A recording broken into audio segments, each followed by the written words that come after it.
श्री स्वामी समर्थ। आपण आजच्या व्हिडिओमध्ये समोरचा गळा न गोट लावता फिनिशिंग सोबत कसा स्टिच करायचा हे आपण इथे बघूयात। तर सर्वात आधी मी असं खडूने मार्जिंग केलं। तर हे मार्जिंग मी का केले की जेणेकरून कोणी नवीन शिकत असेल त्यांना सहज सोपं जाईल शिवायला। तर अशा पद्धतीने मार्जिंग करून घ्या म्हणजे तुमची एकसारखी शिलाई येईल। गळ्यासाठी आपल्याला एकसारखी शिलाई येणं खूप गरजेचं आहे। त्यानंतर इथे शिल्लकचं फॅब्रिक आहे ते मी घेतलं इथे कटिंग करून। ठीक आहे, आता काय करायचं आपल्याला असे कट मारत घ्यायचे, थोड्या थोड्या अंतरावर असे कट मारत घ्यायचे। खास करून जिथे गळ्याला गोल आकार क्रिएट होतो तिथे कट मारणं गरजेचं आहे। त्यानंतर अस्तरवर अशी नखाने आपल्याला प्रेस करून घ्यायचं म्हणजे आपलं आत्ताच इथे अर्धी फिनिशिंग होते नखाने प्रेस केल्यानंतर।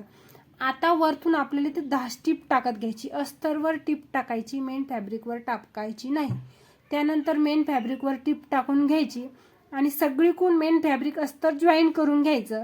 शिल्लकचं जे फॅब्रिक आहे ते आपल्याला इथे कटिंग करून घ्यायचं। हे बघा सुंदर फिनिशिंग आलेली आहे।